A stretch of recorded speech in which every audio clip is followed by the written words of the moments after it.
Secondo aria. Acta est fabula. Plaudite. The play is over. Applaud.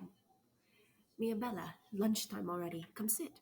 Naro placed his hands around her waist and lifted her onto his desk as if she weighed nothing. He sat opposite her on a student's desk, taking her food and beginning to feed her face flushing red. She glared at him, but he only gave her a cheeky grin. With him feeding her, he was surprised it only took her 5 minutes to finish everything, including the scoop of sherbet that left her licking her lips happily. I wanted you to finish early because I have plans for you, he murmured, and then he went to the door and locked it. She only noticed how dark it was in the room, mostly due to the blinds lowered to a sliver letting only the slightest of light in. Usually, Aro kept the blinds completely closed and only used the ceiling lights, but this setting was too different and confused her. What's going on, Aro? Perhaps he was finally going to drain her dry. Instead of answering, Aro just came to her side and took out a strip of cloth from his pocket. He only smiled at her questioning glance and had it wrapped around her head and between her lips before she could voice her question. When she began to panic, he just moved in front of her and pushed her back a little, making her arms brace herself from behind. He took advantage of her preoccupation to bend down and push his head under her skirt as he firmly pushed her legs apart. She froze as she felt his icy breath hitting her cunt. If she moved her arms, she would become unbalanced. If she tried to close her legs, could just overpower her and push them apart again. And then his mouth was plastered against her sex, his tongue thoroughly moving against her, even with the cloth of her underwear in the way. Her entire body shook, and soon enough a sheen of sweat covered her body, as his mouth and tongue worked against her. In a swift move, he'd swung her legs over her shoulders, using one hand to slide her panties off. Before she could try anything, his mouth was back on her, and her whole body trembled as she fought not to lose control. She was whimpering, but the gag was doing its job of muffling any noise coming from her. Still, his tongue was circling around her clit, lapping at her juices and darting in and out, mimicking a movement meant for much larger means. Even through the cloth, she was panting, and embarrassingly, she could feel tears gathering in her eyes. Whimpering louder, she braced herself fully on one hand and took the other to thread through his silky locks, coming through an encouragement and need. She urged him closer and felt herself coming closer to the edge. She cried out, unheard except for his vampire hearing, and she slowly came down from her high as he moved back. He gave her a lazy grin, and she averted her eyes from him, unsure if she was feeling ashamed or just embarrassed. She slid off his desk, grabbing her underwear from it had fallen on the floor, put it on, and walked past him, not saying a single word. School ended, and she drove home, seeing Marcus waiting for her at his usual spot. He gave a quick smile as she approached and held out his arm for her to take.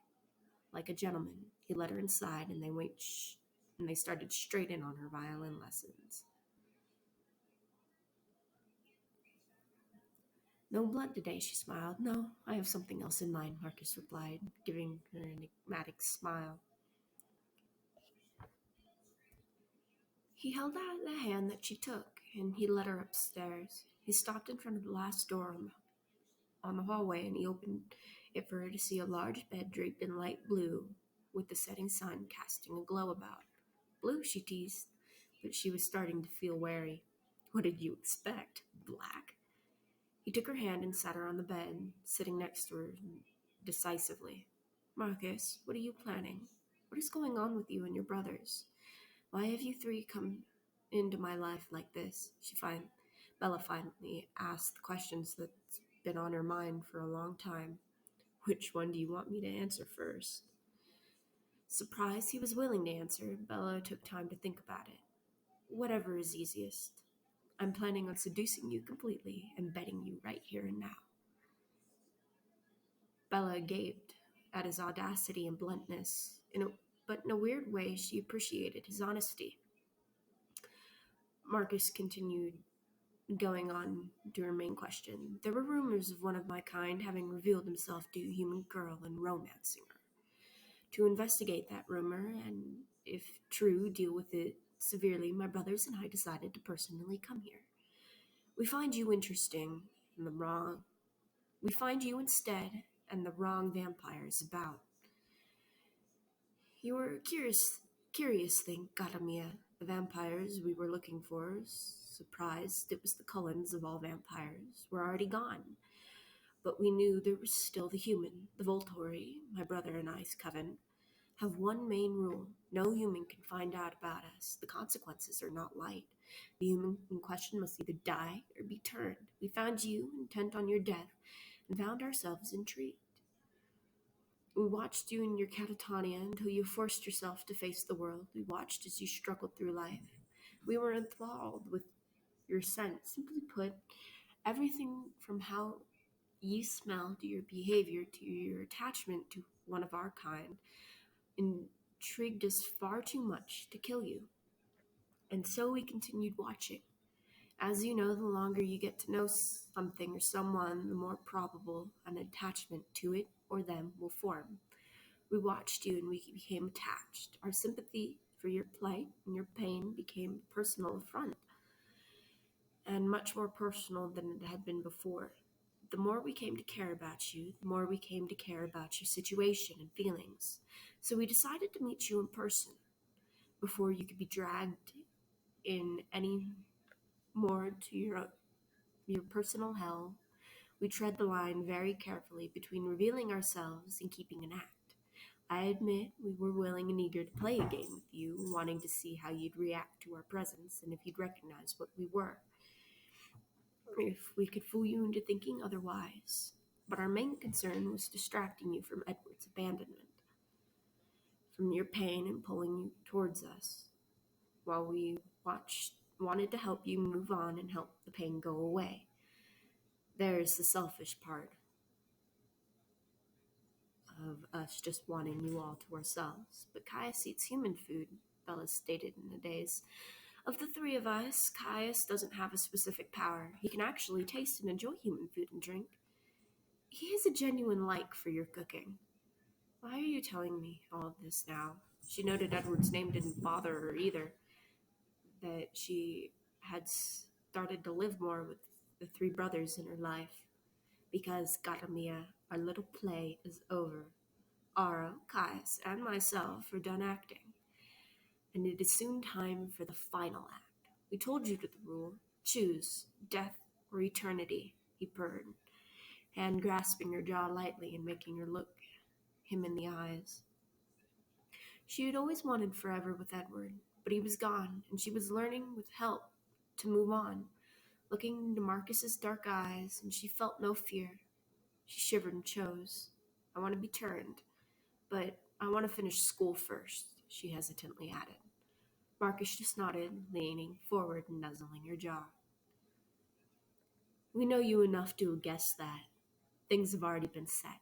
So now what? She asked unsurely, nervous that he was being serious about betting her and not sure if she didn't want it. She was starting to really want it so much that it scared her. And now for the finale, he murmured, pushing her onto her back and kissing down her neck and buttoning her shirt. Using his vampire speed, he'd managed to get her clothes off of her before she had time to blink. Realizing that, she blushed heavily, and she mentally groaned at that, knowing that her blood would only entice him even more. His clothes were taken off as well. She had been momentarily lost in thought, and she gazed in awe at his flawless body. The red light of the sun gave him a crimson glow, sparkling and looking like a god of war. She was much too shy to look down, but she admired his chiseled chest and his toned arms. His perfect face was admiring her in return, and she couldn't understand how when he looked beyond the beauty of even vampires. Then he got on the bed and leaned over her, placing soft kisses on her lips before trailing to her jaw. One of his hands went to ensconce itself into her hair, almost painfully gripping it. The other sought to move between her legs, immediately tickling her folds before plunging in. He inserted one and then another finger. He'd gone up to 4, and he kept plunging in and out of her whimpers transforming into screams. Her hips bucked up, trying to get closer to him. More, she gasped out. He smiled against her neck and aligned himself to enter, deeming her ready. He thrust all the way in, breaking through her barrier and hitting that special spot at the first thrust. Her scream, mixed from surprise, pain, and pleasure, was muffled against his mouth as he kissed her roughly. And when he started to move, she became too lost. Her body moving forward, she just focused on feeling. At the end, she arched up and orgasmed, her body feeling spent but very satisfied. He thrust a couple more times before emptying into her as he reached his finish as well. God, Armia, your father is going to be home in 5 minutes. I suggest you get dressed and head over already, he said in amusement. She groaned and slipped away from finding her clothes and stumbling into them. She rushed out, feeling sore and unbalanced, most of it centered in the area between her legs. She arrived on her lawn just as her dad pulled in, looking curious at her and why she'd come from the house next door. Caius was next to him in the cruiser. Hey, Bells, you look flushed and lively. Charlie smiled. She forced herself to give a steady smile in return. I'm starting to feel better, is all. Sound good. What were you doing next door? No suspicion, not yet. Our neighbor plays music. He offered me violin lessons. I've been coming over every day to learn. I'm actually getting pretty good. Still no suspicion. Thank God. Charlie nodded. Great. You need to find things you like to do. Well, if that's all, there was something that came up and I have to go back. Caius offered to stay a while and watch over you. Okay? What? Bella nodded, eyeing Caius warily. She could just tell what was coming up, even from the small smile and seeming innocent and nice look on Caius's face. Caius stepped out of the car as Charlie went in, and soon enough, it was just her and Caius. There's some leftover spaghetti in the fridge if you want. I'll just be in my room, she mumbled. Oh, I want something else for dinner, Caius said in a smug tone, smirking at her. Before she could say something back, she'd been picked up and sped into her room, still being held in Caius's arms until he dumped her unceremoniously onto her bed. I'm protesting here, she snapped. Yes, she liked what had happened between Aro, Marcus, and her, but that didn't mean she wanted it, she thinks. And I'm not listening. Caius had grabbed her arms, skillfully placing her wrists in handcuffs. He took off his belt, easily threading around the handcuffs and tying it around the bedpost of one end of her headboard. No, no, no. What do you think you're doing? Bella asked in a panic. Tying you up, he stated simply. It's really quite unfair that dear brother Aro and Marcus both not only tasted your blood, but had a taste of you today. And then he began stripping out of his uniform for her, and she couldn't help watching, her eyes glued to his form and his actions. She couldn't draw her eyes away even a little. Enjoying the show, Isabella, he purred, eyes alight with wicked humor. You're horrible, she breathed out, but she really couldn't say anything else. He just kept smirking, pushing her skirt up and pulling it around her waist, buttoning his shirt, but leaving it on. She lay there on her bed, handcuffed to it, clothing ruffled and half-dressed, and so very indecently exposed. He paused a moment to look over her body, drinking her up greedily. My, what a beautiful and fragile flower you are. Marcus was rather greedy today, wasn't he? I think after this, Arl will be the one feeling left out. He'll want to sleep with you soon, too, you know. Then Caius lowered his mouth onto one of her breasts, sucking gently and then tugging on her nipple with his teeth. He continued a while there, drawing moans out of her, before swishing to her other breast. His tongue circled around her nipple before he started drawing larger circles around it, until his tongue was lapping around the entire mound. He pulled back, grabbing her discarded shirt and lifting her body up. He took one of her legs, tying it next to her arms with her shirt before taking the other leg and hoisting it over his shoulder. He adjusted her bit and lifted her so that her pussy was in his face. He grinned in delight and plunged his face forward, practically smothering himself in her cunt. She cried out loudly, and she knew with this vampire hearing Marcus would be listening from next door. But she had never been able to control her reactions, so there was nothing she could do to stop herself. But it brought to mind something else. Were they really trying to share her? It made no other sense otherwise why she kept going from one brother to the next, but that none of them seemed to mind. In fact, they were the ones manipulating the circumstances and her so that it ended that way. It wasn't fair. But then again, with Caius diligently caressing her with his ice cold and smooth hands and his talented tongue, Bella didn't really care for fair right now. And then he had his thick cock ready and poised at her entrance.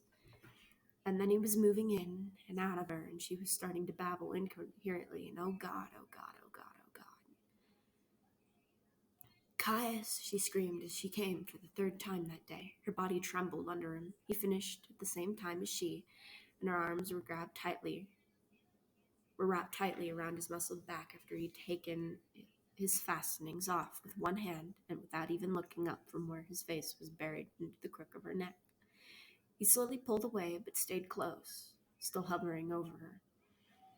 I should take a shower. Charlie will come back soon, and we can't be here like this. The thought of Charlie walking in on her and Caius made her alternatively want to blush or pale significantly. Charlie won't be home for an hour. He sounded so sure, Bella didn't question it. Caius turned her onto her side and slipped behind her, spooning his front against her back, his lips glazed against her neck every few seconds, causing her to shiver pleasantly.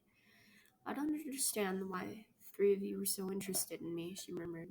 Edward, abit, excessit, aviest, erat, Isabella, and I will only translate this once. If you ever want to understand my odd ramblings, learn Latin. I told you, he has left, absconded, escaped, and disappeared. It is best not to think of that boy ever again. And so Bella began not to, still. It just hurts so much, Bella murmured, feeling the ache again. But it was actually almost dulled due to annoyance, and not the searing pain it had been before.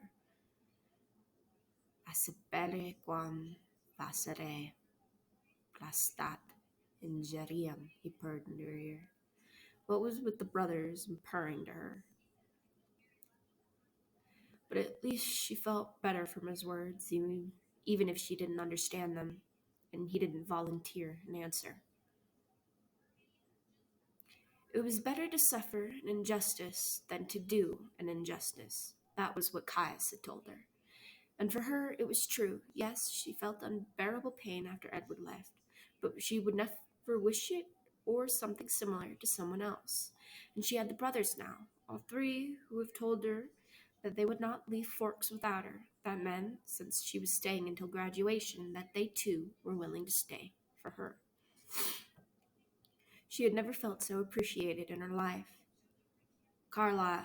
Charlie was still unquestioning, but she had a feeling it was more because he was just happy that she was so happy. That meant there might still be suspicions buried underneath all the gratefulness, but he was willing to push it aside for her. What are we going to tell my dad? Bella asked Marcus, who was absent-mindedly combing his hand through her hair. The truth, of course. She stiffened up. But the rule, exactly, Garamia. She said nothing, but cried inside. And at dinner, Caius was there again, but this time both Aro and Marcus chose to appear, meeting Charlie for the first time. Her father greeted them genially, confused but not wanting to show it. She was surprised that they had decided to forego dinner and skip straight to the talk, sitting Charlie down and letting Bella sit next to him, the three brothers standing in front of them. Both. At least she won't have to lie and hide from her father. What's going on, Caius? Charlie asked, since he was much more familiar with him. Caius smiled grimly. I've noticed You have noticed how different I am from everyone else, haven't you? And you can see now my brothers are the same. After a pause, Charlie reluctantly nodded. We are vampires. And he started talking about their kind, forcing Bella to tell about her experiences, starting with the Cullens and eventually how she came to meet the brothers and what she planned to do after she graduated. Thankfully, she wasn't forced to talk about her intimacy with any of them. Say this is all true, why would I just let you take my daughter? Charlie asked, no inflection in his voice as he steadfastly stared the vampires on. Ara smiled. That is why we are going to give you a choice. Bella felt hope seize her, even as confusion set in. A human cannot live with the knowledge of us. He must either be turned or die. For you, for Bella's sake, we will allow you to live, if you so choose to stay here. However, we will take her with us, and there is no guarantee she will be able to see you, as she will be a newborn. She might not have the necessary control to restrain herself. If you choose so, you may come with us and be allowed to be turned alongside your daughter. Charlie swallowed nervously and then looked determined. Do you swear to have Bella's interest at heart, and she will be safe in your hands, or at least you won't hurt her, like him? Marcus answered with a soft tone, looking completely serious, though gentile. She will be our heart and soul. Bella blinked, having no idea that she was that important to them. Bella, sweetheart, is this what's best for you? Charlie turned to look directly at her, asking her tenderly. She paused and thought about it, but then she looked at him and gave him a sincere smile. Yes, Dad, this is what I really want. Charlie sighed and then turned back to the brothers. Please, let me come with my daughter.